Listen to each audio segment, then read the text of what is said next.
sabe, nós tivemos problemas com a conexão da rede da UFPR como um todo hoje, causou uma série de incômodos, não só aqui no curso, mas com a estrutura de rede da UFPR de uma forma geral, vários serviços ficaram indisponíveis, e as coisas estão sendo restauradas agora à tarde. Os organizadores aqui do curso acompanharam, junto com o CCE, o tempo todo, visando dar cobertura para o curso. Então, o que foi feito para minimizar o dano, foi feito todo o possível para minimizar o dano. Esse exemplo, então, retomando, a pergunta número 1 é se a média é uma boa medida para representar a qualidade de acústica da sala. Quem tem um pouquinho de malícia vai falar não. Vai falar não. Aí eu pergunto por quê. Aí vai falar, porque senão você não estava perguntando isso. Tá certo? Porque essa é aquela pergunta que já embute uma resposta, né? Se fosse, eu não estaria perguntando. Tá certo? Então, certamente tem um cheiro de pegadinha no ar aí, né? Mas, agora é sério. Por que não é uma boa medida?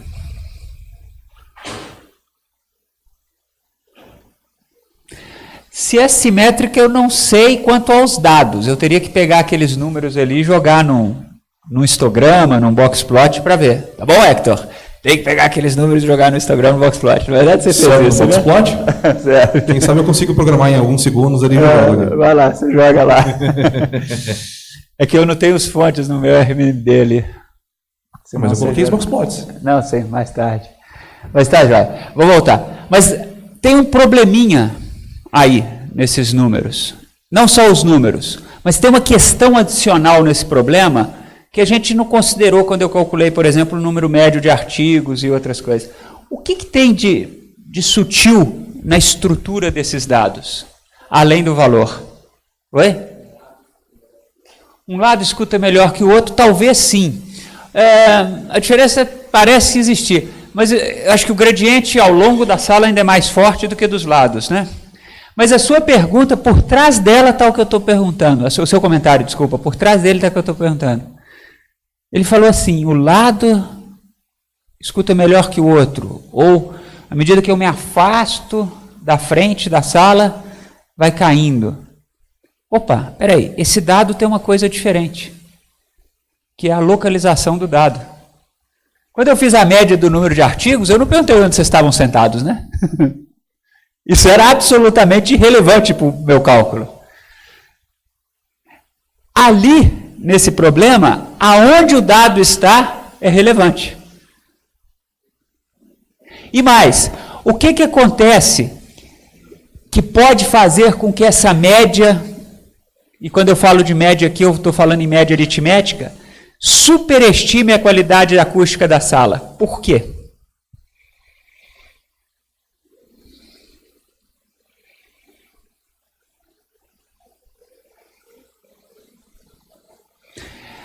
Não é mais gente, né? Tem mais dado na frente a qualidade acústica é maior. As bolinhas não são pessoas, as bolinhas é onde eu coloco o receptor do sinal acústico.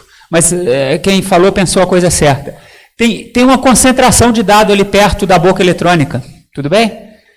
Então, falando de outra maneira, eu posso tornar a qualidade da acústica dessa sala tão boa quanto eu queira, só colocando mais ponto ali perto da acústica, tá certo? E aí eu calculo a média e ficou uma maravilha. Então é só, imagina que eu vou enchendo de ponto para medir a qualidade acústica, tudo aqui, ó. Vai ficar tudo com medida alta. Percebe o problema? Então essa é uma situação que a média aritmética é claramente inadequada para esse problema. Perfeito? Em outras palavras, usando um termo um pouquinho mais técnico, os meus dados não são dados independentes nesse problema. Média aritmética é uma medida que representa bem a média geral quando as observações são independentes. Aqui elas não são independentes. O que é isso? Se eu pegar esses dois dados aqui na frente, por exemplo, eles são meio redundantes, concordam comigo? Eles estão próximos um do outro. Eles são um pouco redundantes, porque tem muito dado aqui. ao passo que os outros estão espalhados. Então, se eu quisesse um número que representasse bem na sala, eu teria que fazer das duas coisas uma. Ou eu espalhava os meus pontos para cobrir a sala de forma mais uniforme possível, tudo bem?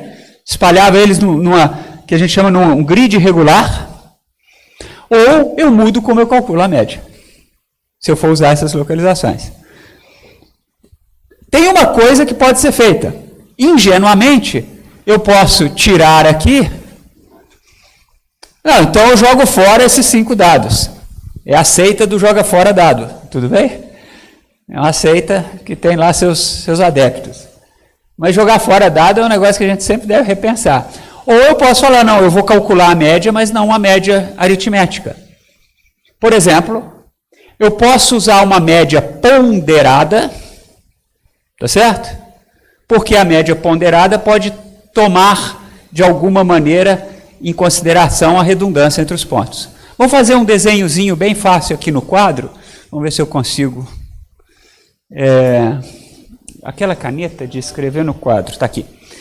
Eu tenho que fazer um triângulo aqui, Hector, olha só.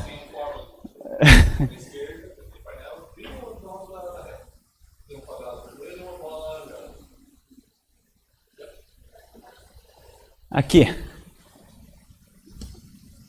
Como é que eu faço o triângulo?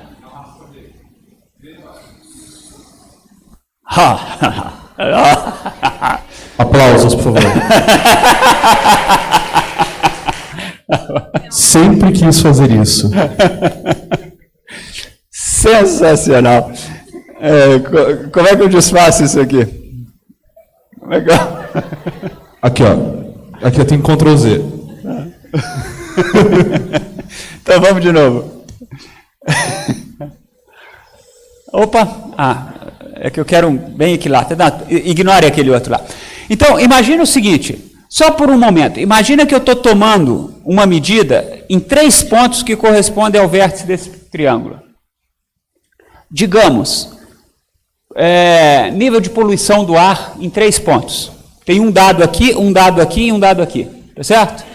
Então, Pode. Pessoal, novamente estamos com problemas na rede. Talvez não haja chamada hoje. Então, vamos supor que eu tivesse um dado assim, ó, 45 aqui. Eu tenho um dado aqui, 38 aqui. E tenho um dado 30 aqui. E aí eu quero a média aritmética desses dados. Tudo bem? Parece razoável. Tá joia? O que quer dizer isso? Eu tenho esse nível de poluição aqui é mais poluído, aqui é intermediário, aqui é menos poluído. Tá joia? Agora, imagina que eu tenho 2 dados. Eu tenho esse 45 aqui, mas aqui do lado eu fiz uma outra medição que deu 48. Será que é justo representar o dado que representa a área do triângulo pela média dos 4 números? Não é a mesma questão? Quando eu não tinha o 48 e calculei a média, é como se eu falasse assim, esse cara tem peso 1/3, esse cara tem peso 1/3, esse cara tem peso 1/3. Tudo bem? A hora que eu botei aquele 48 ali, não seria justo dar 1/4, 1/4, 1/4 e 1/4. É isso que vocês estão me dizendo. Seria justo dar o quê? Algo do tipo 1/3 ou 2/6, 2/6, 1/6 e 1/6. Tudo bem? De tal maneira que esses caras aqui entrem com uma informação só. Beleza? Por quê? Porque cada dado, ele representa uma região, ó. Só que acontece que essa região está super representada. A questão da acústica na sala é a mesma coisa. Então, esse é um contexto de uma área especializada de estatística, que tem vários desdobramentos, mas esse é um dos contextos do que se chama estatística espacial. Estatística espacial é o conjunto de métodos estatísticos quando a posição do meu dado tem que ser levada em consideração na análise. Porque ele tem que ser corrigido ou tratado de alguma maneira em função de onde ele está. A minha análise está intrinsecamente ligada com a posição do dado.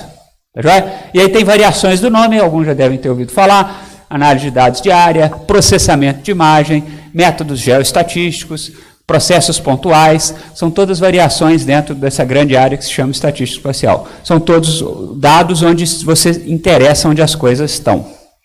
Os biólogos, os engenheiros florestais, os economistas, quando olham índices de desenvolvimento humano em diferentes municípios do Paraná, todos esses estão olhando os dados de alguma maneira, levando em consideração a posição de onde eles estão. Se isso é relevante para a sua análise, você precisa de métodos especializados. Vamos voltar na apresentação, por gentileza? Desculpa, no HTML. Então, vamos subir aqui um pouquinho. Esse é o primeiro resultado da análise que o Júlio fez. Ele faz uma espécie de mapa do gradiente na sala de aula, e aqui não me cabe, eu não tenho competência para discutir isso, mas os especialistas em acústicas vão ver o comportamento desse mapa. Qual que é o mapa ideal? O mapa ideal é que aquilo fosse constante, que a qualidade da acústica fosse a mesma em toda a sala. Qual que é o mapa o melhor possível? O mais constante possível. Por isso que esse anfiteatro é inclinado, por isso que ele tem certas características. Tá certo? Você quer perder o mínimo, você quer ter o mínimo de variação, você quer ter um sinal de boa qualidade o mais homogêneo possível. Você quer reduzir a heterogeneidade e aumentar a média, a qualidade da média do sinal. E aí ele compara isso com diferentes salas. Diferentes salas com revestimento, com cortinas, com altura do teto, com o que tem na sala, enfim, dá para melhorar bastante. Então é super legal, a gente começa a conversar com o professor Zanin sobre isso, ele se empolga e conta um monte de casos interessantes e faz medições nas salas que a gente usa no Politécnico e a gente fala, puxa vida, é mesmo, aquela sala lá é horrível de dar aula, aquela sala é melhor de dar aula e assim por diante, tem a ver com um monte de características. Então essa é uma linha de trabalho bastante importante, um trabalho bem legal, isso é feito em ambientes, isso é feito... Vocês já foram num restaurante que não dá para ficar lá? Que parece que fica reverberando no seu ouvido, assim, né? Aí o dono do restaurante vai lá, faz um projeto de conforto acústico, tudo melhora, você vai lá, você consegue conversar com a pessoa do lado, você tem... Então tudo isso é importante, e na sala de aula é especialmente importante, que é uma transmissão de conhecimento. Então vamos lá, a análise de dados ajuda isso. E aqui eu poderia dar pesos para aqueles pontos, e aqui uma ideia da construção de pesos, isso aí se chama de tecelagem de Voronoi, só está invertido, né, Hector? Em relação à figura, mas é como se eu delimitasse a área de influência de cada dado. Então esse dado aqui tem uma espécie de área de influência, área de influência, área de influência, foi a tentativa que o Hector e eu fizemos aqui, para mostrar a área de influência de cada dado, que poderia ser uma eventual forma de ponderar esses dados. Mas eu confesso que eu não gostei muito do resultado, agora que eu vi. Se chama tecelagem de Voronoi. Mas é só uma ideia de como eu poderia construir um ponderador. Tem outras ideias mais espertas para fazer isso. Tudo bem?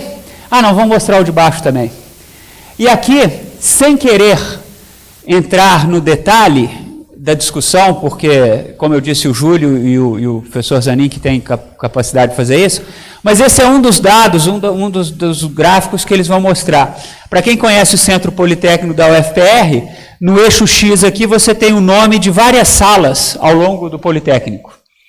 Né? Alguém aqui que frequenta o Politécnico deve ser familiar com esses números aqui no ensalamento, né? E aí você tem as medidas de qualidade acústica tomadas nessas salas. E chega a ser óbvio, né, como se diria antigamente, óbvio e ululante, que existe uma diferença. Parece que as coisas funcionam em blocos, né? Esse grupo de salas aqui tem um comportamento parecido, aqui tem um grupo muito diferente, aqui tem um grupo muito diferente, esse aqui grupo são as melhores salas acusticamente falando. Tudo bem? E aí o professor Zanin e o Júlio vão contar para vocês o porquê. Porque aquelas salas, aqueles grupos de sala, têm, por exemplo, revestimento de teto diferente, tem, enfim, materiais diferentes, conformações diferentes. Então está aí como uma análise de dados, revela os padrões. Lembra que a gente falava, o objetivo da análise descritiva é revelar padrões? A variabilidade acontece, os pontos discrepantes acontecem, mas salta aos olhos o aspecto geral da comparação. E aí tem uma outra comparação que você fez aí, né, Hector? Mas aí eu acho que é só... Só um detalhe, professor. Eu acredito que elas estão agrupadas 2 a 2. Então, por exemplo, as duas primeiras são da mesma sala. Eu acho que foram feitas duas medições distintas. Tá? Tanto que tinha PG03 e PG03S. Tá. Aí tem que perguntar para o Júlio por que teve 2 medições de K. Por isso que está repetido, né? Tá, entendi. Tem sempre a sala e a sala S, tá? E aí a comparação das... Isso, justamente. Então, de um lado a gente tem o que tinha de um grupo PG03S... não, ele está repetido. Não, você repetiu o gráfico. Tá igual. Era para estar o PG03S e PG03. Você queria fazer sem o S com S... Isso, só para ver a diferença, mas falhou. Isso aqui chama maldição do recorte e cola. Certo? Ela ataca as pessoas com uma certa... Infelizmente, isso é fatídico. Então, tá aí, uma demonstração empírica. Vamos voltar, por favor, no questionário? Então, vocês vejam, um simples cálculo de média, que era o nosso objetivo, tem um monte de desdobramentos, um monte de coisas importantes que a gente pode se preocupar. Mas vamos voltar na análise do questionário, a gente estava numa variável discreta, vamos subir mais um pouquinho, ou descer, como queira, e aí eu quero falar finalmente do tipo de dado que é o mais rico, né? O dado que é uma variável contínua.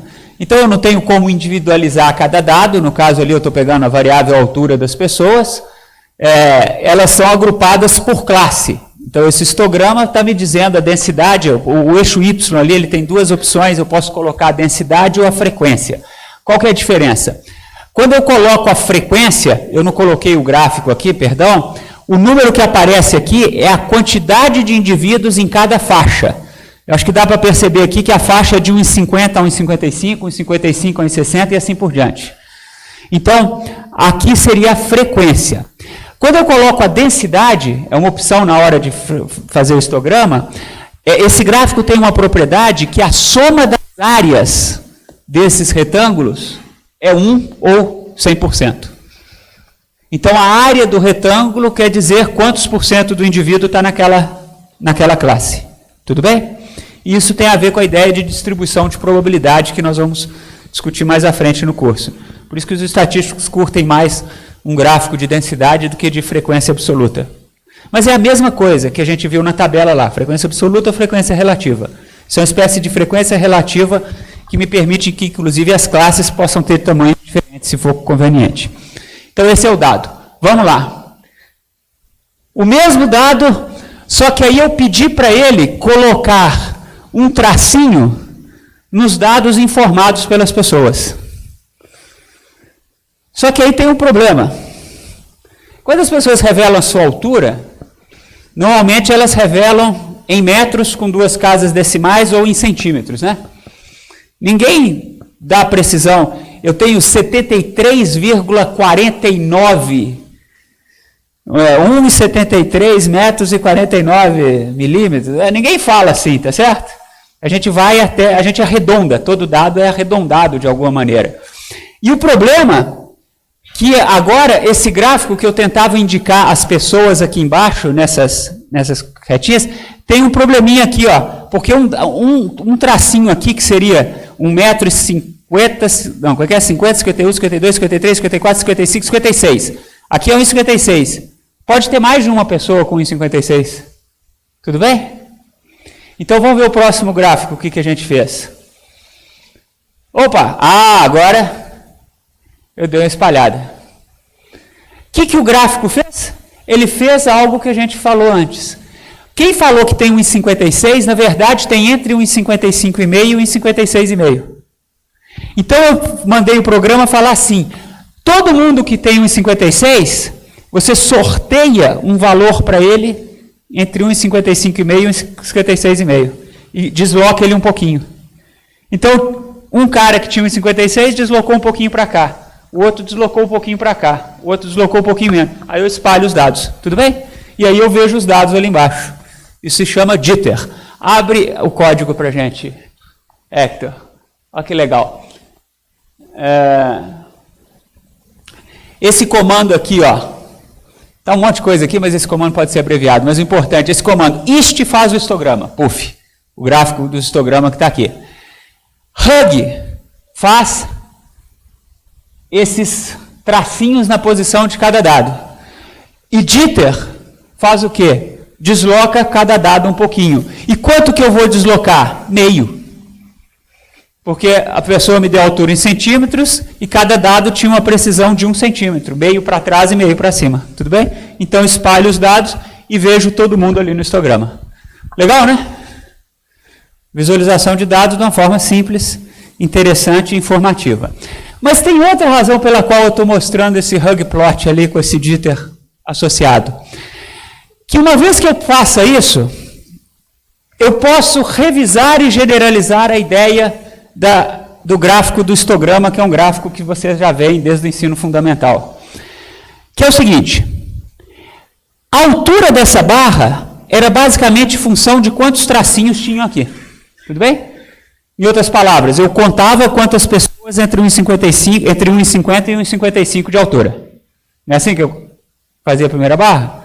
A altura da segunda barra, eu contava quantas pessoas tinham aqui. A altura, eu contava quantas pessoas tinham aqui. Beleza? Que é assim que a gente faria na mão, ou que o algoritmo funciona? Ele divide em classes e conta quantos indivíduos em cada classe. Todo mundo está feliz com isso? Então, eu tenho um comportamento de canguru. Aqui, o que é o comportamento de canguru? Eu venho nessa classe e quantos tem aqui. O que o canguru faz? Ele pula. Pulou para outra classe e viu quantos indivíduos tem aqui. Pulou para outra classe e viu quantos indivíduos estão aqui. Tudo bem? Só que às vezes o canguru pode estar cansado e se comportar como uma cobra. O que a cobra vai fazer? A cobra não vai pular sob condições normais de temperatura e pressão, a menos que esteja dando um bote em alguém. Ela vai se arrastar. O que eu estou sugerindo aqui? Que eu posso fazer uma figura onde, ao invés de contar os dados no intervalo e depois em outro intervalo excludente, eu vou deslocando e contando quantos dados eu tenho. Tudo bem? De novo, é uma coisa trabalhosa, mas fácil. Ninguém vai fazer isso na mão. O histograma é na época que a gente fazia esse gráfico na mão. Mas para o computador é fácil, desloca. Então, isso que a gente desloca, a gente chama de uma janela móvel. Porque eu vou deslocando a janela e vou contando quantos indivíduos. E aí, olha o que acontece quando eu faço esse algoritmo rodar. Eu tenho essa figura aqui, ó. Tudo bem? Eu deixei o histograma, mas eu não estou interessado no histograma. Depois nós vamos fazer o histograma em background, assim, uma cor suave no fundo, porque é para dar ênfase na curva e dar uma linha com mais espessa, tá bom? Mas percebem o que é aquela linha? Aquela linha, então, a gente chama de histograma suavizado. E vocês vão ver cada vez menos histograma na vida de vocês e cada vez mais histogramas suavizados. Porque não tem por que fazer histograma. O histograma suavizado é uma representação, em muitos aspectos, mais interessante que o histograma. Porque ele dá a ideia da variável de uma forma contínua. Vejam, essa separação em classes, de 1,50, 1,55, 1,55, 1,60, 1,60, 1,65, ela é arbitrária. Ela é arbitrária, de 5 em 5, de 8 em 8, de 3 em 3. Aí tinha os métodos de Sturges, por número de classe, histograma, blá, blá, mas ela é desnecessária. Eu posso fazer isso de forma suave. Tudo bem? Além do mais, intuitivamente, eu não acredito que a distribuição dos dados seja uma função escada, como sugerida por isso, mas sim uma função suave. É mais fácil eu pensar mais à frente em modelagem, em uma função matemática que descreva esse comportamento de forma aproximada. Então, essa é a ideia do que se chama density plot. Abre o código para a gente, Hector. De novo, o objetivo não é ensinar a linguagem, mas é mostrar o que acontece. Olha só. Eu tenho uma linha a mais do que no código anterior, que é essa linha da density. Density do peso a density do peso, perdão. Density do peso. Isso aqui tudo vai sair depois, tá, Hector? Eu dei uma limpada nisso.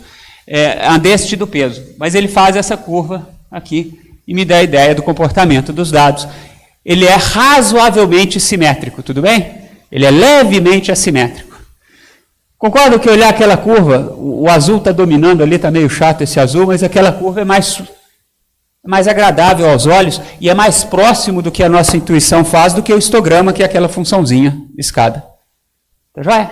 Então, se eu aprendi o histograma, o density é a generalização do histograma que tem que ser feito com o computador. Ninguém vai fazer na mão. Tá?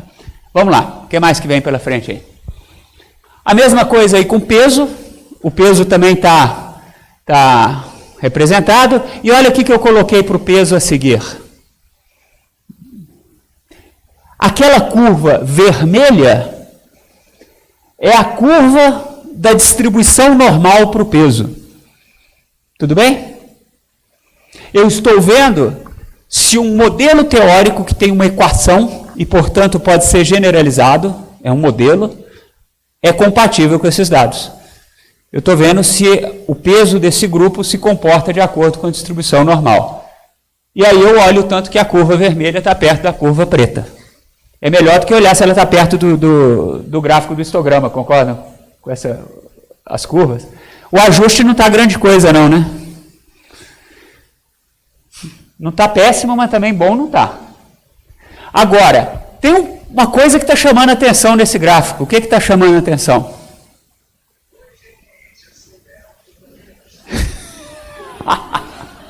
Eu achei que era uma resposta. Timing perfeito.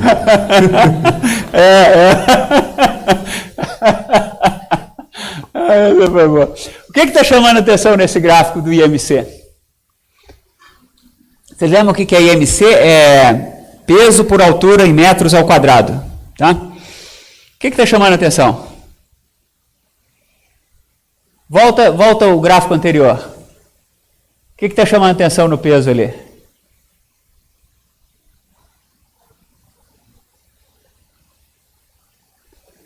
Tem um dado muito fora da casinha ali, não tem? É um peso que está 160 e poucos. E volta mais um pouquinho, vai mais para baixo, Hector. Vai mais não, ao contrário. Putz, nós precisamos decidir o que é para cima e o que é para baixo. Tá difícil. Você está me confundindo um pouco hoje, professor. Esse dado aqui não tem nada a ver com o resto dos dados, né? Então vamos fazer o seguinte, vamos fazer esse gráfico sem esse dado. Não estou falando que para jogar fora, não. Mas vamos ver o gráfico. Ó. Opa, já não está tão ruim mais, né? Estão vendo o efeito de um dado num gráfico? Ele me ferrou o gráfico inteiro, né? Vocês vão ver coisa pior ali para frente. Me ferrou o gráfico inteiro. Então, às vezes, a gente tem que ver isso aí, porque o dado pode não ser jogado fora, mas não necessariamente ele deve contaminar a interpretação da minha população, dependendo do que eu quero mostrar. Então, aí o gráfico já ficou bem mais suave. Deixa eu adiantar uma coisa. Vai lá para o fim do material.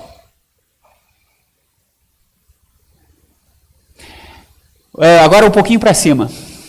Esse é o gráfico de altura versus peso. Estão vendo aquele ponto lá em cima?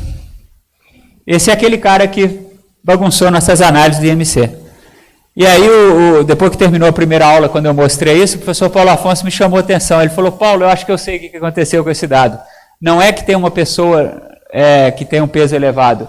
Olha só, a altura está igual ao peso nesse dado.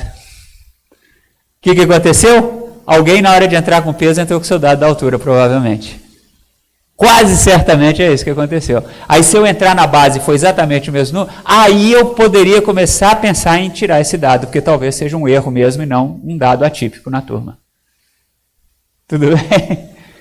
E olha que ele aparece ali. E por que ele aparece mais destacado no IMC? Porque ele nem é tão alto, né? 1,63 m e tem um peso muito elevado. Aí o IMC combina peso e altura, aí ele ficou com IMC extremamente alto. Ele aparece como atípico no peso, mas aparece muito mais quando eu combino as duas coisas. Ele é mais atípico na combinação de peso e de altura do que olhando só um dos atributos. Vamos subir lá, Hector. Então essa é um pouco a questão da análise da variável quantitativa, né? Vocês viram algumas possibilidades e vão ver mais algumas aqui na sequência. Vamos lá, mais.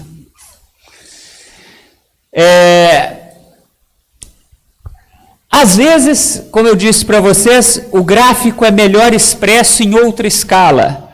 Eu experimentei na aula passada tirar a raiz quadrada da distância por uma razão física. Eu tirei a raiz quadrada do número de filhos ali por uma razão empírica, tentando deixar os dados mais simétricos. Ali eu vi uma leve assimetria no gráfico do IMC. E aí, o método estatístico, ele fornece para a gente... Ô Hector, eu não sei se você digitar o link, Lego FPR-BR, tio Paulo Jus, /PRPPG, aula 03.html, vê se digitando o link ele renderiza a equação. www.leg.fr.br/Paulo Jus, tio Paulo Jus, /PRPPG, /aula03.html.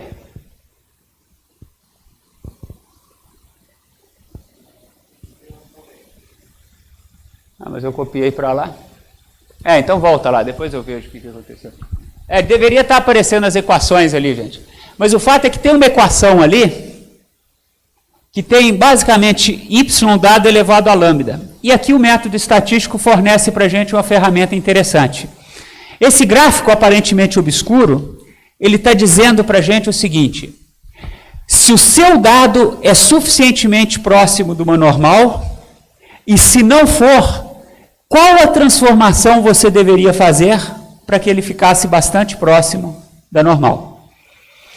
Então, esse gráfico, ele é uma curva de verossimilhança. De novo, a velha e boa verossimilhança. É uma curva da verossimilhança onde esse valor, quando ele for próximo de 1, os meus dados são o mais próximo possível de uma distribuição normal. À medida que ele se afasta de 1, eles têm uma distribuição longe da normal. Mas se eu colocar esse lambda numa determinada fórmula, me dê o quadro aqui, por favor, que é a que deveria ter renderizado ali, mas não renderizou, que é y transformado é igual a y elevado a lambda menos 1 sobre lambda, se lambda é diferente de 0, e log de y, se lambda é igual a 0, quer dizer, eu pego os meus dados e elevo aquele lambda, basicamente, aí ele se torna o mais próximo possível da normal. Então, voltando, o que ele está me falando? Que o valor do lambda, a interpretação genérica da verossimilhança, o valor do lambda mais compatível com os meus dados é esse aqui, está próximo de menos 1. Tudo bem? Y elevado a menos 1 é 1 sobre y. Então ele está me sugerindo que ao invés de trabalhar com um MC, ele trabalhe com 1 sobre o MC. Então vamos voltar lá ao gráfico, Hector, para baixo aqui, e vamos ver o histograma de 1 sobre o MC. Olha ali. Quase que uma distribuição normal perfeita. Tudo bem? Vamos revisar essa história? Vamos revisar essa história? Eu peguei um dado, que é um dado contínuo, observei o comportamento dele, devo abandonar o histograma e usar o density, agora, essa é a primeira mensagem, e olhei o jeitão dele. Muitas vezes é interessante reexpressar o dado numa outra escala, de tal maneira que o comportamento dele seja o mais simétrico possível. Como encontrar essa outra escala é uma resposta muitas vezes dada por aquele método da transformação de Box-Cox, que consiste em fazer esse gráfico, abre o código ali para a gente, olha o tamanho da linha que você tem que digitar. Você só digita aquilo ali, ele solta esse gráfico para você. E esse gráfico te orienta qual a transformação você deve fazer. Se esse gráfico tivesse o máximo da curva perto de 1, significa que eu não preciso transformar meus dados. Se esse dado tiver o máximo da curva perto de 0, significa que é melhor usar o logaritmo dos dados. Se tiver perto de menos 2, 1 sobre os dados ao quadrado, e assim por diante. E mais, lembra da ideia de intervalo de confiança na verossimilhança, que é um conjunto de valores compatível com o dado? Note que ele tem aqui uma faixa de valores compatível com os dados. Ou seja, se o 1, teste de hipótese, estiver dentro dessa faixa, eu não preciso transformar os dados. Beleza? Olha só um gráfico, o que ele está me falando na prática? Você tem os dados, você precisa ou não transformar, e que transformação que você usa. Está falando isso tudo para você. Legal, né? Tudo isso para reexpressar os dados numa escala adequada para análises estatísticas, no caso, 1 sobre MC. Vamos seguir mais um pouquinho? Oi? Pode. Pessoal, tentem entrar no Moodle, por favor. aparentemente voltou, e a gente vai ver a questão da chamada. Se a gente vai fazer, o Pedro está lá em cima vendo isso para nós, então veja se vocês conseguem a conexão, por gentileza, e eu retorno para vocês em breve.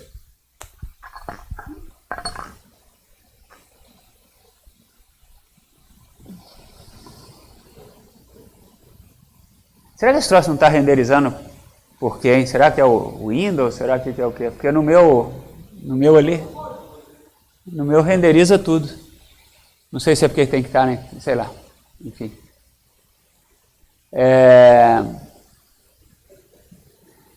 Bem, agora eu fiz os box plots das 3 variáveis, peso, altura e IMC. Mas agora eu vou fazer uma coisa um pouquinho diferente. Esses box plots, eles não são comparáveis. Porque peso é uma grandeza, altura é outra grandeza e IMC é outra grandeza. Não misture banana com laranja. Ou pelo menos não misture manga com leite, né? Tem 2 coisas que matam na vida, manga com leite e vento encanado. Quando eu era criança eu aprendi isso lá em Minas Gerais. Né? Vento encanado e manga com leite é passaporte para o cemitério, né? Não tem jeito. Então, e aqui você não pode misturar as coisas, porque são grandezas com unidades diferentes. Mas tem uma série de coisas que a gente pode fazer. Como é que é o comportamento desses dados em relação ao peso ou altura, ou em situações práticas? Um conjunto de árvores é mais variável na sua altura ou no seu diâmetro? Quer dizer, quais são as características mais homogêneas e mais heterogêneas? Se eu fizer uma particular transformação de dados, ela não muda em nada, me dá a lousa, por favor. Ela não muda em nada o aspecto da distribuição dos dados, mas ela muda a escala, que é você fazer essa conta aqui. Essa é a fórmula que devia estar renderizando ali, por alguma razão não está. Opa! O hábito. Pensei que está com giz aqui, né? Ai, ai. Essa fórmula está falando o seguinte: pegue cada dado, subtraia da média e divida pelo desvio padrão. Então eu pego cada dado de nós aqui, subtraio da nossa média e divido pelo nosso desvio padrão. Tá joia? Se eu fizer isso com peso, a altura das pessoas, digamos, dada em quilos, qual que vai ser a unidade de Z?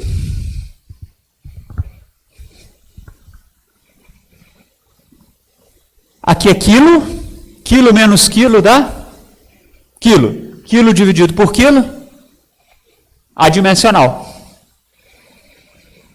Coisas adimensionais são lindas, maravilhosas. Porque, como o nome diz, ela não depende da dimensão. Então, voltando agora para o gráfico, vamos mais para baixo. Vamos mais para baixo? Eu posso fazer e comparar o gráfico de peso, altura e IMC. Agora sim, estão vendo que os box plots estão no mesmo gráfico, na mesma escala? Porque são aqueles valores de Z.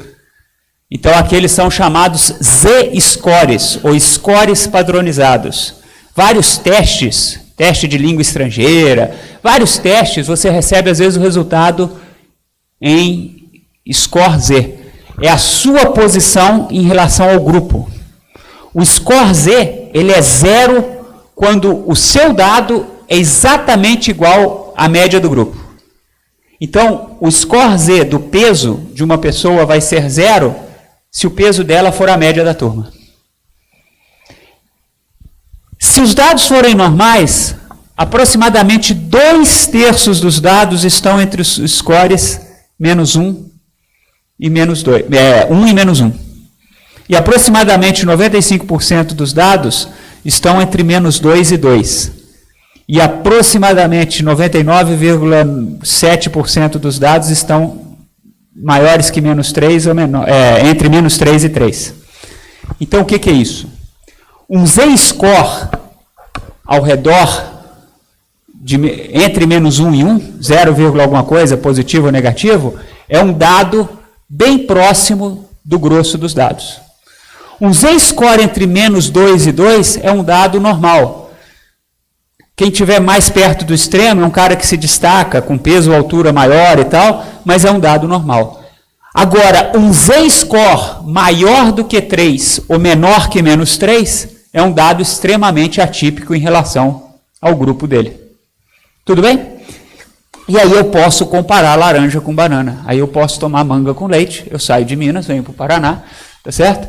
E posso misturar coisas de grandezas diferentes. Então a ideia interessante que tem no Z-Score é essa, quando você quer combinar atributos que têm ordem de grandeza ou unidade diferente.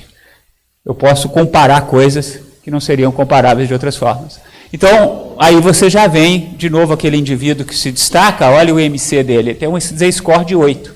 Isso é um dado completamente aberrante, em qualquer critério que a gente assuma. Ele é muito diferente dos demais.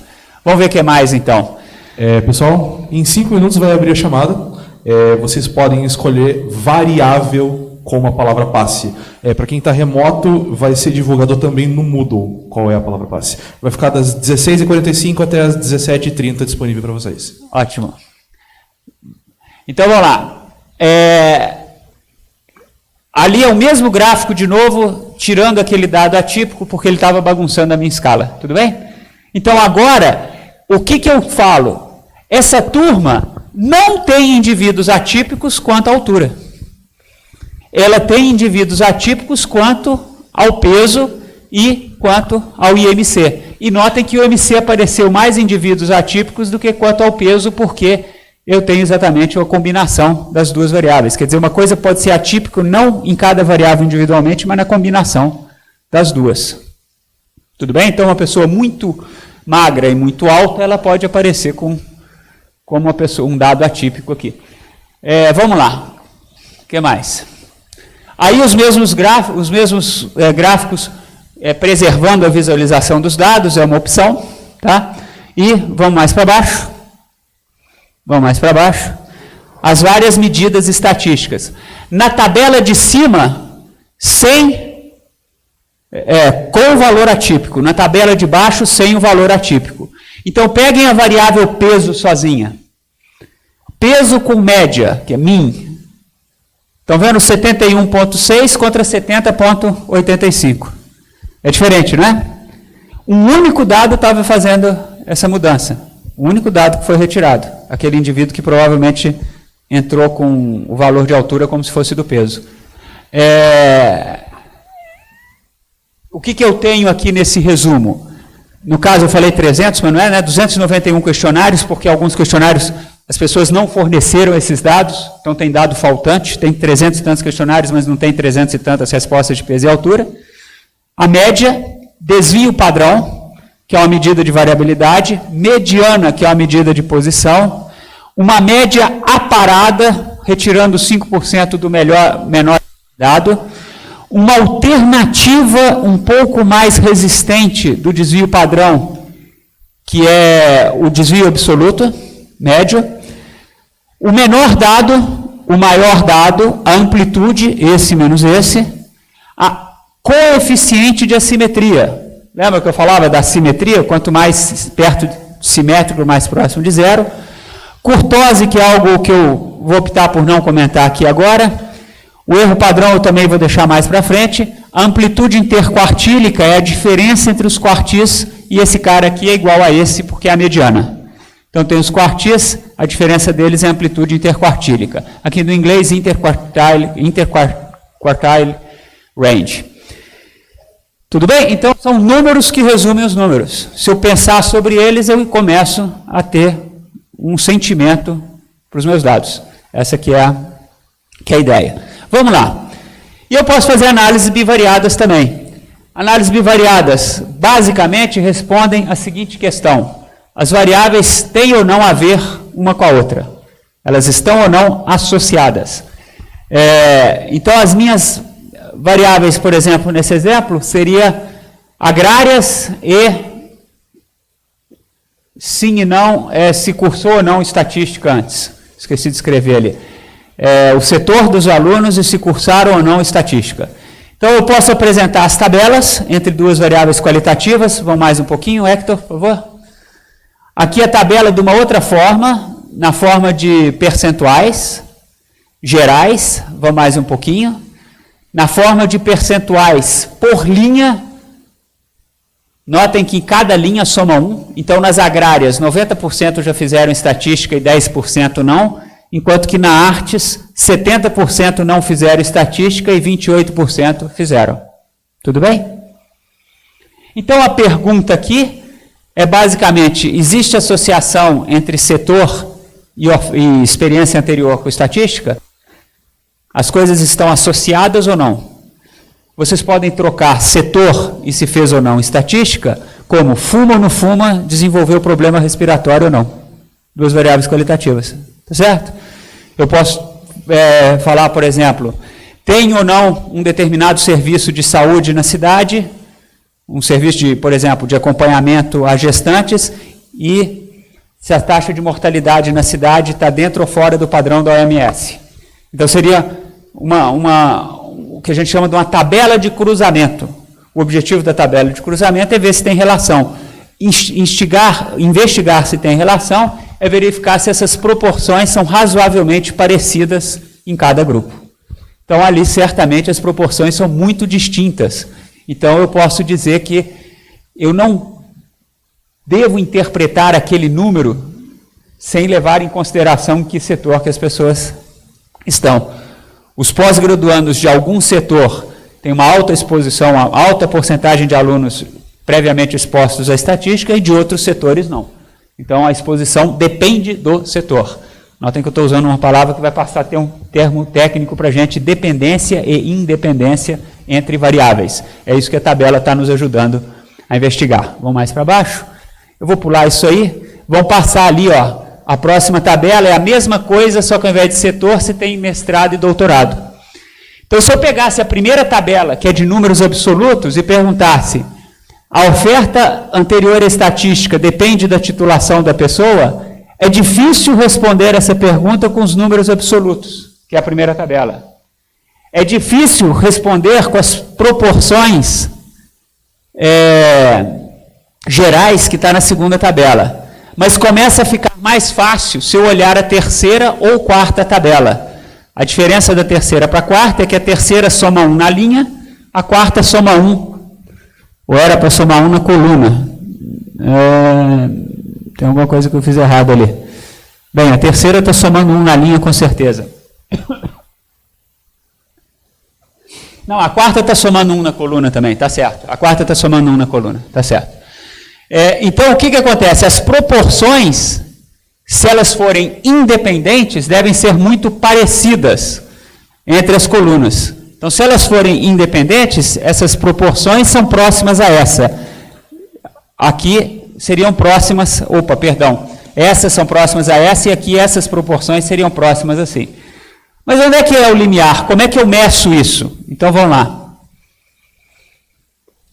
Eu posso ver o gráfico, que já me dá uma ideia visual disso, e finalmente eu posso fazer uma medida. Então, tabela, gráfico e medida. E a medida é uma medida que se chama Qi quadrado. O que é um Qi quadrado? É uma medida que é calculada comparando o que eu vi com o que eu deveria ver se as coisas fossem independentes. Quanto maior essa medida, mais discrepante são essas coisas. Ou seja, mais longe eu estou da independência. Então, se for no caso de associar fumo com doenças respiratórias, quanto maior essa medida, maior o efeito que eu teria de fumar, comparado com não fumar, em termos de presença ou não de doenças respiratórias. Então, essa que é a interpretação dessa medida Qi quadrado, e aqui tem um critério que onde eu passo a régua, que, de novo, eu me refiro ao corte da verossimilhança. E esse critério está me dizendo, olha, o corte dessa verossimilhança está tão lá embaixo, o valor é tão incompatível com os dados, que eu prefiro rejeitar a situação que eles são independentes. Ou seja, eles são dependentes, ou seja, a exposição de estatística depende da titularidade da pessoa em relação à pós-graduação. Tudo bem? A lógica do pensamento? Então, a análise bivariada começa de uma descritiva, e o Qi quadrado é uma medida de associação. Existem algumas medidas que são variações dele, que eu vou deixar para comentar outro dia. E ali, isso foi feito primeiro para os setores e depois Desculpa, o do setor está aqui, eu falei errado o exemplo. O do setor está aqui e aqui da titulação. Então, olha, o Qi quadrado é muito maior relacionando o setor com a exposição estatística do que a titulação com a exposição estatística. Aqui, a interpretação é diferente daqui. Aqui eu não estou tão incompatível com os dados. Então, não tem, diferentemente do que eu falei antes, desculpa, eu olhei errado a tabela, não tem diferença significativa, se quiserem, entre da exposição de estatística entre pessoas com diferentes titulações. Tá? Eu tinha olhado a tabela errada, perdão. Vamos ver aqui. E se eu tiver uma qualitativa e quantitativa, eu posso simplesmente desdobrar a análise da quantitativa para os vários níveis da qualitativa, que é o que a gente está vendo nesse gráfico. Vamos andar mais um pouquinho, Hector, mais um pouquinho para baixo, e fica um pouco melhor aí nessa figura. Então, eu estou comparando aí agora. Abre o código ali, porque faltou colocar o que é a variável no eixo Y ali, foi uma falha. Ah, tá. O IMC por grau de instrução. É uma comparação absolutamente ridícula, não tem nenhum interesse prático, mas é só para fazer por analogia. Como que você relaciona uma variável quantitativa, que no caso seria o IMC, com uma variável qualitativa? Você faz o box plot da quantitativa para cada nível da qualitativa. Isso é muito feito em análise de experimento. Então, você tem o grupo que recebeu o tratamento A, grupo que recebeu o tratamento B, grupo que recebeu o tratamento C. As medidas de pressão, medidas foram feitas no indivíduo de uma forma geral. Tá bom? Vamos mais para frente um pouquinho? Todos conseguiram responder a chamada? Alguém não? Não? Alguns sim. Levante a mão quem não. Tá. São poucos casos. Qualquer coisa, manda e-mail para o transversal ou sobe ali falar com o pessoal. Pessoal remoto, manda para mim no Moodle, qualquer coisa, se teve problema, mesma coisa.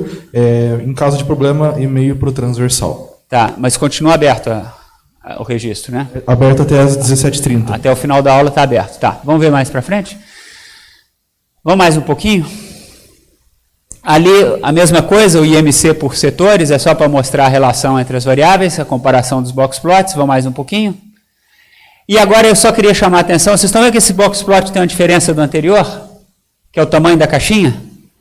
Então, é uma variação do box plot que a gente faz o tamanho da caixinha ficar proporcional ao grupo. Lembra que a gente falava, os grupos de maior presença no grupo são as agrárias, as biológicas. Depois tem que virar essa legenda aqui, né? Como você fez no outro. Então, os grupos maiores têm box plots mais largos e os grupos menores têm box plots mais estreitos. A largura do box plot é proporcional à raiz quadrada do número de dados. Por isso que dá essa variação aí. Então, eu já vejo o tamanho de cada grupo ao mesmo tempo. E, finalmente, relação entre duas variáveis quantitativas. Então, eu já mostrei esse gráfico anterior de altura e peso. Parece que tem uma relação ali, mas meio fraca. Vamos ver o próximo gráfico.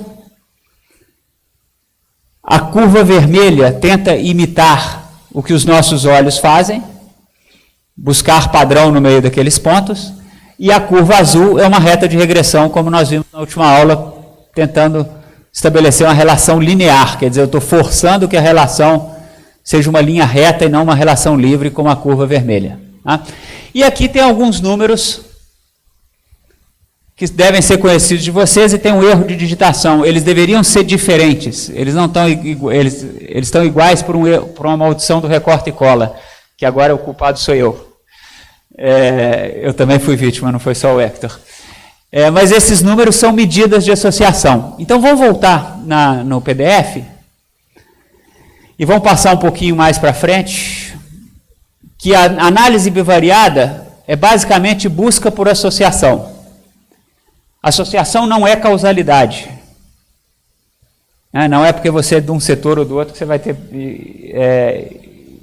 IMC maior ou menor. Essa é uma discussão que nós vamos ter em outros momentos do curso. Associação é uma coisa, causalidade é outra. É uma associação levada a um extremo, em alguma forma. E as medidas de associação, que é o que nós estamos vendo ali. Vamos lá.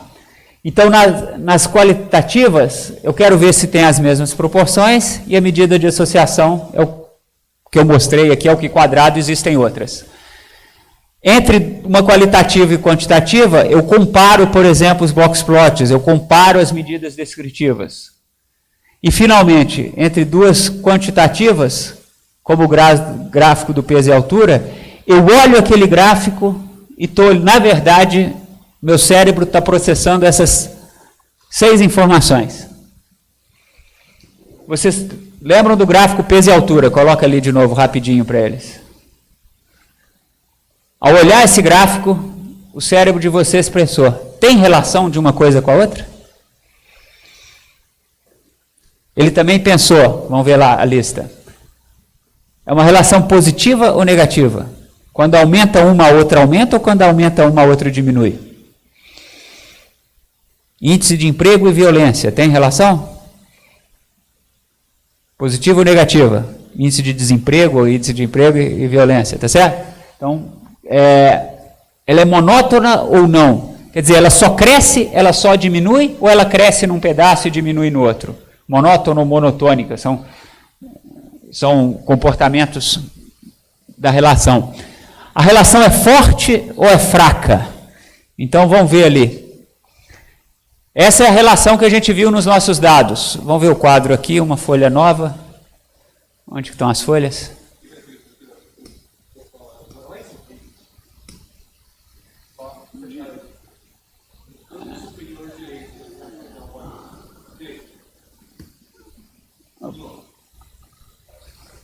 Agora, vamos ver o que é uma relação forte. Eita, o Hector me ensinou a fazer um eixo de um gráfico, Hector. Vamos lá. Aqui, né? Não. Aqui? Aqui? Eu quero fazer o eixo. Aqui, é esse? Eu quero... tá. Não deu certo. Vamos tentar de novo. Pronto. Aplausos. Mas vamos lá. Olha só. Essa é uma relação positiva, né? Monótona, forte. Tudo bem? Por que forte? Porque os pontos estão bem próximos um do outro. O que seria uma relação fraca? Os pontos estão mais espalhados um do outro. O que seria uma total ausência de relação? Deixa eu lembrar aqui, é aqui? Não, é aqui, ó. Aqui. Eu faço... O que é uma ausência de correlação?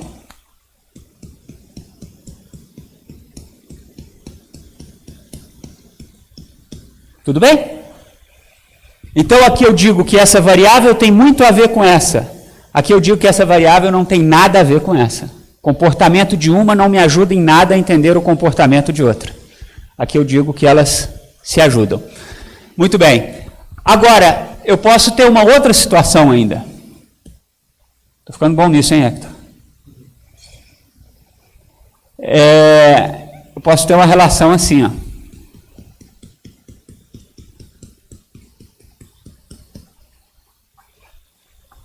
Tem relação? Tem. É forte? É. É monótona? É. Só que não é uma monótona linear. Ela vai e depois chega um ponto que ela estabiliza. Então, é uma relação não linear. Então, vou voltar no PDF. Então, esses são os aspectos que a gente vê na relação e, evidentemente, eu posso buscar um dado atípico. Olha que interessante a questão do dado atípico. Volta na... Se eu tivesse um ponto aqui, ó, esse último ponto que eu marquei, em relação a essa variável, ele está no miolo delas, tudo bem? Ele não é atípico em relação, digamos, à variável que eu vou chamar de x nesse eixo. Ele não é atípico em relação a y, ele está no meio dos dados. Mas quando eu coloco x e y junto, ele é atípico. Então, o outlier, o dado atípico, nem sempre ele se mostra na análise unidimensional. Às vezes ele só aparece em duas ou mais dimensões. Perceberam? E isso acontece com muita frequência. Então, todas essas são coisas que a gente tenta expressar, e o coeficiente de correlação, que a gente escuta falar até na literatura, de uma forma geral, é algo interessante, porque ele é um número que a gente denota por ρ, que ele fica entre -1 e 1. Ele é 0 nesse caso. Ele é muito próximo de 1 nesse caso. Ele vai ser próximo de -1 na figura que fosse com a relação decrescente. Então, ele é positivo quando a relação é do tipo uma cresce e a outra cresce também. Ele é negativo quando uma cresce e a outra diminui. Tá certo? Então ele me dá o sentido e a força da relação. Isso é quase o nome da novela das 7. Tá certo? A força da relação. Né? Então, esse é o papel do coeficiente de correlação. O coeficiente de correlação mais usado, mais fácil de calcular, que se chama coeficiente de correlação de Pearson, que é o que eu mostrei lá no HTML, ele supõe que a relação é linear. Ou seja, ele vai me dar uma relação baixa para esse gráfico, mesmo o gráfico não tendo uma relação baixa. E o dado atípico pode bagunçar muito com a minha correlação também. Por isso que existem outros coeficientes de correlação além de Pearson, como de Spearman e Kendall, que estão ali na tela, que vão ser úteis no sentido de descrever relações que não sejam lineares. Em outras palavras, você calcula, se eles estiverem diferentes, é porque tem algum probleminha nos dados. Ah, por que não abandona o Pearson e fica com o Spearman? Porque o Pearson, assim como a média, é mais fácil de calcular do Spearman, porque o Spearman também envolve ordenamento dos dados. Tem que fazer uma ordenação dos dados e usar a posição dos dados e não seus valores. Eu não vou entrar no detalhe técnico de como é calculado, mas essa é a ideia. Então, essa é a ideia de análise descritiva de uma forma geral. Eu faço análises uni e bivariadas dependendo com o tipo de análise. São alguns aspectos que eu pincelei. E eu sei que vocês estão cansados, eu também estou, mas para encerrar com alguma coisa um pouco mais interessante, abre para mim o trabalho do Gabriel. Nós vamos ver essa coisa em ação. Esse simpático rapaz que vocês estão vendo ali no canto esquerdo da tela, eu brinquei com ele que eu ia passar o telefone para quem estivesse interessado, mas o Gabriel ele é aluno do curso de Estatística e ele fez estágio no Ministério Público e nesse estágio ele teve contato com a questão do acompanhamento da qualidade da água nas bacias, nas diversas bacias dos rios do estado do Paraná. E isso fez com que ele se familiarizasse com esses dados, buscasse um monte de informações. Junto ao Águas Paraná, é uma base de dados pública. Se vocês clicarem ali, o link vai ficar. Não vão clicar aqui, porque eu não sei como é que está a internet, mas cai no site do Água Paraná, de onde você pode extrair esses dados. Então, esses são dados públicos que o Gabriel usou aqui. Mais recentemente, ele está usando dados também do professor Cristóvão, lá do DHS, que é o Departamento de Hidráulica e Saneamento, com vários dados de qualidade da água. Mas eu não vou entrar no site, não. E os dados, eles são, ali, só para vocês terem ideia da ordem de magnitude, tem 8.506 registros na base inicial do Gabriel. Tá? E ele tem, nesse caso, aí, 71 variáveis ligadas à qualidade da água. Então, é um trabalhinho desse, só que é um trabalho de gente grande. Nós vamos focar aqui num subset dos dados. Entre os dados de qualidade da água, tem um conjunto, se não me engano, de 8 ou 9, que compõem algo que se chama IQA, Índice de Qualidade da Água. É uma tentativa, o número índice é uma tentativa de resumo bastante discutida na literatura, não vou entrar no mérito se é bom ou se é ruim, mas é um índice que avalia, que é usado como referência de qualidade da água. E aí você tem a tabela de dados lá por... essa segunda tabela por bacia, né, as diversas bacias do estado do Paraná. Então, eu pedi para o Gabriel preparar aqui um extrato, um pequeno subconjunto do que ele fez, porque ele teve que usar um monte de métodos descritivos, usando esses princípios que a gente falou aqui, para criticar esses dados, para ver o que os dados têm, que história os dados têm para contar. Então, vamos ver algumas coisas que ele fez, e reforçar algumas ideias e colocar algumas outras. O que vocês estão vendo aí são 4 estações de dados em 4 locais diferentes. Aquela estação de 100 Gs é mais ou menos caso perdido, né? Foi feita 3 coletas de dados e nunca mais. Então, é um dado que não teve nenhum tipo de continuidade. Por que não foi a coleta? É uma longa discussão. Mas é o dado da qualidade da água. O que vocês estão vendo no eixo Y é o IQA, que vai de 0 a 100. 0 é baixa qualidade, 100 é alta qualidade. Tá joia? Então, são 3 medidas. Já em Tamanduá, nós estamos vendo que houveram algumas medidas, mas elas foram interrompidas. O eixo X não está aparecendo? Dá um Ctrl- para a figura ficar menor. Isso. O eixo X agora aparece, é o tempo passando. Então, vocês veem que Tamanduá ali foi sendo feitas as coletas com alguma regularidade, mas chegou ali por volta do ano 2005, por aí, foi a última coleta e nunca mais. Tá joia? Ele tem, aqui são 4, a base de dados, o Gabriel sei, mas é da ordem de centenas de gráficos desse para analisar cada uma de uma estação de coleta em cada uma daquelas diversas estações. Tá? Ali, em Ponte Estrada Piraquara, uma estação de coleta em Campina das Pedras, eu tenho uma série maior.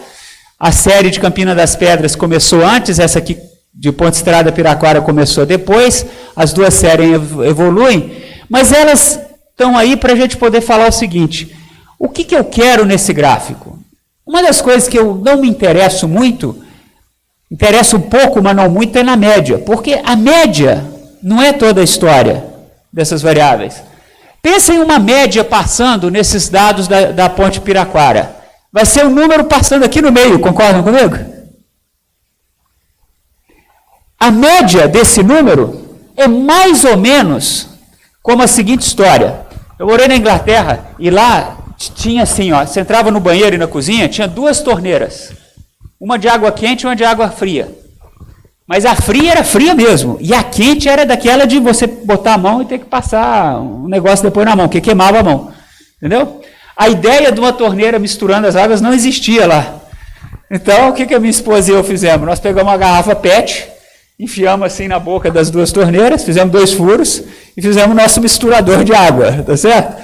Mas o que eu quero dizer? Que a temperatura média das 2 torneiras era ótima. Mas não representava nada. Mais ou menos assim, se eu enfiasse a mão direita na torneira fria e a mão direita na torneira quente, em média eu estaria termicamente confortável. Tudo bem? Embora eu estivesse congelando a minha mão esquerda e queimando a minha mão direita. Que é o que está acontecendo aqui.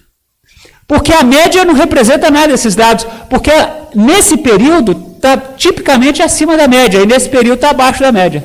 Então o que eu preciso aqui é uma média corrente ao longo do tempo. É uma análise de uma espécie de média móvel ao longo do tempo. É como o problema da sala do conforto acústico, só que ao invés de ter isso em 2D, eu tenho em 1D. Então, o que eu quero ver numa tendência de uma série temporal, que é o que está aqui, é como é que é o comportamento médio ao longo do tempo. Ele é estacionário ou ele é uma média que varia com eventuais pontos de mudança de regime? Não, porque o Dieter ele só ia, na verdade eu não tenho replicação de dado, porque ele ia fazer aqui, ó, a variável resposta é que é só se eu tivesse repetição, mas eu só tenho um dado em cada estação, em cada tempo. Então não há redundância de dados, porque aqui eu estou só numa estação. Quando eu misturar tudo, aí eu tenho que aí eu posso ter dados na mesma estação no mesmo tempo, tá? Aí o Dieter faz sentido, se tiver dado igual, com certeza. Percebem que isso aqui a gente não tinha olhado ainda nas análises descritivas, né? E aqui eu tenho, parece, uma tendência de ir caindo. Tá joia? Então essa é a primeira coisa. A outra coisa que eu tenho que olhar é variabilidade. A variabilidade aqui, ó, parecia maior do que a variabilidade aqui. Parece que daqui para cá mudou o regime. Aqui era mais alta a média e alta variabilidade. A média caiu, mas ficou variando menos. Aqui a variabilidade permaneceu alta e aqui a variabilidade permaneceu alta todo o tempo. A simetria, eu não vejo nenhuma simetria nesse gráfico, não é tão óbvio assim, mas a simetria seria ver poucos dados aqui para cima e muito dado para baixo, ou alguma coisa assim. Então, a simetria em relação à média. Parece que não ocorre. Tá joia? E também não tem, nesse caso aí, ainda não tem dados tão atípicos assim que chamem a atenção. Mas é um outro olhar disso. E aí a gente tem que ver o que está acontecendo em cada estação. Vamos ver o que mais aí que temos pela frente. Isso é só para vocês terem uma ideia de onde estão as estações, né, de coleta dos dados. Aqui, esse mapa deveria ter um mapa de fundo. Ele não está no mapa de fundo porque eu não estou acessando via web. Mas a hora que vocês acessarem na página do LEG, onde está esse mapa, vocês vão ver um mapa de fundo que tem o estado do Paraná, os rios, as bacias, etc., que são esses temas que vocês escolhem aqui. Tá? E a legenda tem a ver com o IQA num determinado período a média de 82 a 2013, e aí, com muita boa vontade, vocês estão vendo o formato do estado do Paraná, ao redor dessas bolinhas aí, né? Dá para ver o Paraná ali um pouquinho. Então, esse é só para vocês terem uma ideia da configuração. Mas, de novo, vejam só. Não, o mapa ainda. Eu não posso tirar a média desses dados, não, porque é o mesmo problema da sala com a acústica, não é? Lá eu tinha muito dado perto da fonte. E ali eu tenho muito dado perto de onde? Perto de Curitiba, né? Na web, vai ter aquele mais e menos, vai dar o zoom ali também. Então, vocês podem dar o zoom para ver as estações ali. Pode dar o zoom no mapa. Aquele mais e menos, vocês podem brincar. Então, de novo, é um problema espacial, é um problema que eu não posso calcular médias de formas tão ingênuas assim. Vamos mais ver o que mais. Muito bem. Aí, os programas estatísticos têm esses gráficos que são resumos daqueles que a gente viu, feitos todos numa tacada só. Então, na diagonal, eu tenho um histograma de cada uma das variáveis que estão nas colunas que compõem o índice de qualidade da água. Eu tenho ali oxigênio disponível, coliformes fecais, pH, fósforo, nitrogênio, demanda bioquímica de oxigênio, temperatura, turbidez e sólidos totais. São as variáveis que compõem o IQA. Então, na diagonal tem o histograma delas. Tirando uma ou outra, a temperatura, o resto é um problema danado, né? Para ver qualquer coisa. Então, o que acontece? Isso, gente, para quem tem idade suficiente para ter lido Nelson Rodrigues, a vida como ela é. Dado real é um pepino. Isso não é dado experimental, isso é dado coletado. Só tem encrenca. O Gabriel, antes de mexer com esses dados, tinha muito mais cabelo do que ele tem hoje. Ele ficou, olha, ele teve trabalho. Olha os gráficos aqui, você tem de tudo. Você tem gráfico que ele nem consegue começar a fazer o histograma, porque tem um dado atípico aqui que me ferra o histograma todo. Olha esse dado aqui. Ó. Tinha pH de 50 na base de dados do Águas Paraná. Né?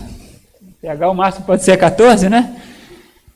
Então, a pior coisa que você pode fazer é pegar um dado desse e sair analisando sem fazer uma boa análise descritiva. Porque você vai encontrar todos os problemas do mundo nessas bases de dados públicas. Tem inconsistência, você tem que pensar em outlier bivariado, tem que pensar em transformação de variável. Todos esses conceitos que a gente discutiu são utilizados exaustivamente aqui para conseguir chegar num ponto que os dados façam algum sentido. Tá? Então, vejam, as relações entre dois pontos, as correlações, elas não existem ou ficam dominadas por um ponto. Isso aqui não tem... Ele está fazendo uma curva aqui, mas não tem nada aqui no meio. Quer dizer, só tem o que a gente chama de artefato, não tem resultado. Só tem artefato. Porque o dado está tão confuso que não dá para fazer nada. Quando se calcula o IQA, tem uma questão seguinte, aquelas variáveis todas têm unidades muito diferentes, tá certo? Unidade do pH é uma, unidade de contagem de coliformes fecais é outra, de fósforo é outra, cada um tem uma unidade. Existem umas tabelas que estão representadas nessa figura, que é uma transformação de dado, que não é pelo Box-Cox, mas é uma transformação de dados por um conhecimento específico do problema. E a transformação do pH é assim, ó. Você pega o pH da sua amostra, por exemplo, uma amostra deu pH 5. Você rebate aqui nessa curva e ele joga nessa variável que a gente chama pH transformado. Ele gera um score, de novo, entre 0 a 100. Onde 0 é ruim e 100 é bom. Então, o que essa curva está me sugerindo? O que é um bom pH? O que é considerado um bom pH? É aqui, né? Um pH ao redor de 7, 7,5. É o critério. Segundo o critério de qualidade, é o bom. Se sobe muito, cai. Se desce, cai a qualidade. Então, existe uma curva de referência dessa para cada uma das variáveis. E é assim que é feito. Você pega o dado original e joga nessa curva. E sai esse score de 0 a 100. Para o oxigênio disponível, para a temperatura, para o pH, para coliformes fecais, tudo. Fica tudo entre 0 e 100. E o que é o IQA? Uma média ponderada desses números. Então, esse dado, que eu vou chamar de dado transformado, que está na escala 0 a 100, o que o Gabriel começou a analisar. Nós abandonamos os dados originais. Então, vamos analisar esses dados. Depois de feito isso para todas as variáveis, eu só estou mostrando aqui o pH, e o Gabriel pegou ele mesmo, fez essa curva, programou essa ordem inversa aí, para regenerar os dados. Aí a coisa já começa, ainda é bastante comum, mas já começa a ter um aspecto um pouco diferente. E aí começam questões óbvias. Por que tem um monte de dado aqui, tem um monte de dado aqui, não tem nada aqui no meio para demanda bioquímica de oxigênio? Bem, então vamos começar a entender esses dados. E aí começa a entender os padrões que acontecem, as patologias que acontecem em cada dado, para ver o que tem de real e irreal. Mas notem que começa a aparecer algum formato aqui nos histogramas alisados dos dados. Vamos mais. E aí o Gabriel faz esse gráfico. O que tem nesse gráfico? Dá um Ctrl- e sobe um pouquinho. Eu quero que apareça o eixo, isso. Ele plotou o IQA, segundo informado pelo Águas Paraná, e o QA que ele calculou. E aí deu uma discrepância, devia dar tudo igual. A reta azul significaria que estava tudo igual. Isso aqui é o critério usado pelo Águas Paraná para classificar a água como péssima, ruim, regular, boa e ótima. E aí a gente vê que dependendo da medida, a classificação pode ser totalmente diferente. Por exemplo, essa amostra aqui foi considerada ruim no Água Paraná e seria péssimo no IQA do Gabriel. Essa aqui, por exemplo, seria regular no Águas Paraná e seria ótima no IQA recalculado do Gabriel. E o Gabriel foi falar, mas então por que tem essas discrepâncias? E aí ele focou principalmente nesses pontos patológicos aqui, ó. Ele foi tentando entender. E aí que ele começou a cair em dados improváveis. Por exemplo, nitrogênio total não tinha muito problema, mas a ideia desse gráfico é que eu não posso ter nenhum dado daqui menor que aqui. Deixa eu explicar nesse aqui que fica melhor, ó. Coliforme total e coliforme fecal. Esse dado é inconsistente, porque eu não posso ter... Esse aqui tem tudo, inclusive esse. Então esse aqui não pode ser... esse número não pode ser maior do que esse. E aqui na demanda bioquímica de oxigênio. Lá no pH, o pH tem que estar na faixa de valores do pH. E aí começou a limpar esses dados. Vamos ver. O que mais? Aí, depois de muito limpar, entender e tal, a coisa já foi melhorando. Está ficando um pouco menos patológico. O dado está começando a fazer sentido. Ainda tem uns dados estranhos, mas está começando a fazer sentido. Vamos mais para frente. Aí ele começa a olhar os dados do comportamento das bacias. E aí foi vendo o que acontece em cada uma das bacias. Então, são dados médios das diversas bacias que compõem o sistema hidrográfico do Paraná. E aí você vê a média geral e uma média móvel ao longo do tempo. O que chamou atenção para a gente?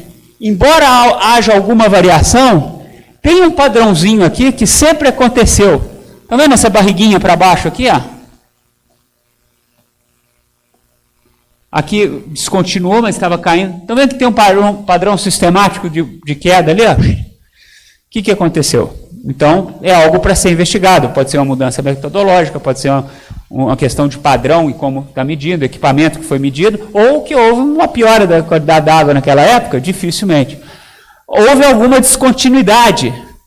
A questão de descontinuidade em políticas de geração de dados públicos, né? Vocês sabem que é um problema. Por razões diversas, se deixam de coletar dados por alguma razão, causam descontinuidade na série, causam uma série de complicações para as análises. Enfim, tem uma longa discussão aqui, mas só para ir mostrando para vocês o que vai acontecendo ao longo das análises. Vamos subir mais um pouquinho. Isso aqui são tentativas de combinar os dados, essa sopa de macarrão colorido aqui, é para ver consistência. Olha, tem estações que estão sempre acima, tem estações que estão consistentemente abaixo. Por quê? Quem são elas? Onde estão? Sexta-feira no Globo Repórter. Então, isso tudo faz parte da exploração dos dados, tentando, como eu disse no Transparência Inicial, revelar padrões. Eu não estou detalhando aqui, mas é um pouquinho a história de cada dado. Faz favor.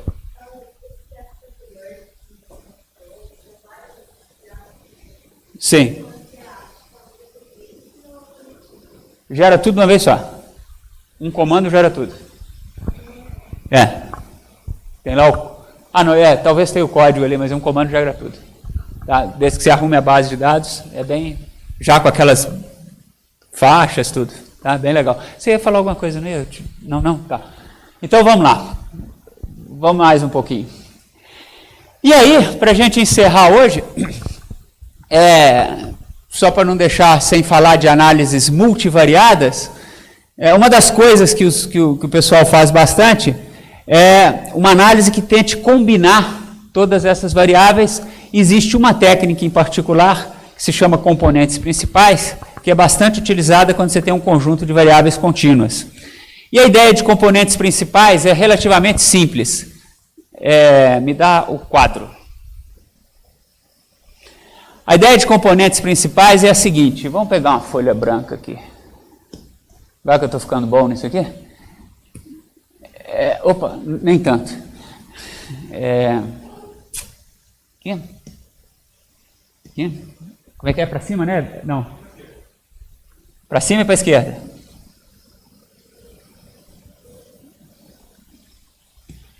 Imagina que eu tenho um conjunto de dados aqui. Em duas dimensões. Tem a variável y1 e y2. Se eu olhar esses dados, eu estou vendo que eles estão espalhados nessa direção. Então eu posso construir um argumento matemático muito simples.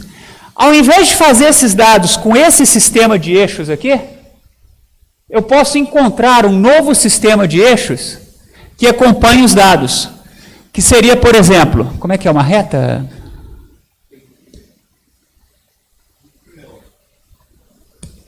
Eu posso fazer um eixo aqui, tudo bem? E o segundo eixo, não, pode ser aqui. Aqui, ó. Então, por exemplo, ao invés do dado ter essa coordenada aqui e aqui, ele passa a ter uma coordenada aqui e aqui. Tudo bem? É só uma mudança de eixos. Isso é um argumento matemático relativamente simples, é uma mudança de eixo. Mas essa mudança de eixo tem uma interpretação, que eu expresso os dados não como as variáveis originais, y1 e y2, mas eu expresso como novas variáveis, que eu vou chamar de U1 e U2, onde o 1 captura a maior parte da variabilidade dos dados. O 2 é perpendicular, ou de forma mais geral, ortogonal ao 1, e captura a maior variabilidade também. Então, eu tenho eixos de variabilidade. Tá. Imaginem isso com 3 variáveis. Vai ser no espaço tridimensional. Beleza? Com 4, com 5, com 6 e assim por diante. Então, na cabeça a gente não pode pensar, mas matematicamente eu posso fazer isso com quantas dimensões que eu quiser. Por construção, o que acontece? O primeiro eixo que eu faço, ele sempre captura a maior variabilidade. E depois a variabilidade vai diminuindo. Os dados variam muito em U1, tá certo? Varia um pouco menos em U2.